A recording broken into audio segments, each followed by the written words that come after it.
So yun na nga mga kapartners, another day, another blessing na naman. Dahil may kakabitan na naman tayo ng solar setup. At inihahanda na nga namin ang dalawang solar panel na ilalagay namin sa tricycle ng aking kapatid. Medyo malaki nga pala ang solar panel na ito kaya pinag-iisipan namin kung paano ilalatag ito sa loob ng sidecar. At hindi ito basta-basta kayang dalhin lamang ng iisang tao dahil tumitimbang ito ng mahigit 30 kilos. 620 watts nga pala mga kapartners ang wattage ng isang solar panel na dala namin. Hindi lang yon, bifacial pa ang solar panel na ito. Ibig sabihin nito, nakaka-absorb din ng energy ang likod na bahagi ng solar panel na ito. Syempre, maingat namin itong pinaplastar sa loob ng sidecar upang maiwasan ang anumang basag sa lahat ng bahagi ng ating solar panel. At ayun na nga, ready to go na tayo mga kapartners dahil pupunta na tayo sa ating client. Malayo-layo rin nga pala ang pagkakabitan namin ng solar panel na ito kaya mahaba-haba din ang aming naging biyahe. At sa wakas ay natuntun din namin ang lugar na aming pagkakabitan. Medyo mahirap din ang papasok sa kanila, buti na lang kasya ang sasakyan kaya naipasok din namin ang aming mga gamit. At hindi na nga kami nagpatumpik-tumpik pa. Inihanda na agad namin ang mga gagamitin sa pagbuo ng 24 volt solar setup. At syempre handang-handa na ang Mori inverter na 3 kilowatt hybrid. At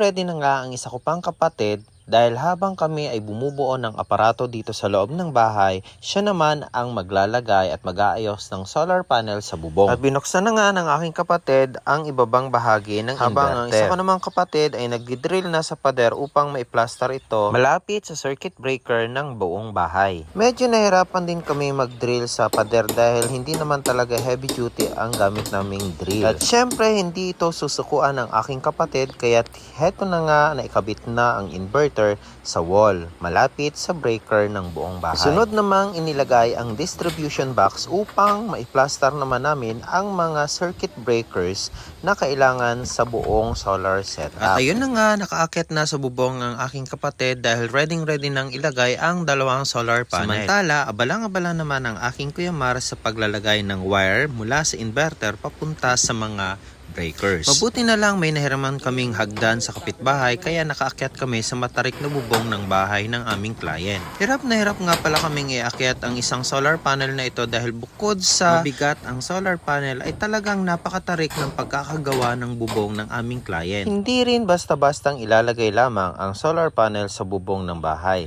Kailangang mas malaki o mas mahaba ang oras na nasisikatan ito ng araw. Mas matagal na nasisikatan ng araw, mas maraming na-harvest para i-charge ang ating battery. At heto na nga nilalagyan na ng aking kapatid ng L-foot ang solar panel. Bumalik nga pala ulit ako sa baba para makita ko ang ginagawa ng aking kapatid. At heto na nga meron ng SPD at ready na din ang ATS. O diba, ang linis ng pagkakagawa? Yun nga lang, ang dumi-dumi naming gumawa. Sa wakas ay nailagay rin namin ang battery. Ngayon naman ay inihahanda na namin i-connect ito sa solar panel sa itaas. Nilagyan din namin ito ng cable tray para malinis at hindi nakakalat ang mga wires nito. Medyo nagmamadali na rin nga pala kami dahil halos gabi na rin ito bago namin natapos ang unang part ng aming solar setup. At ito na nga ang partial result ng aming solar setup.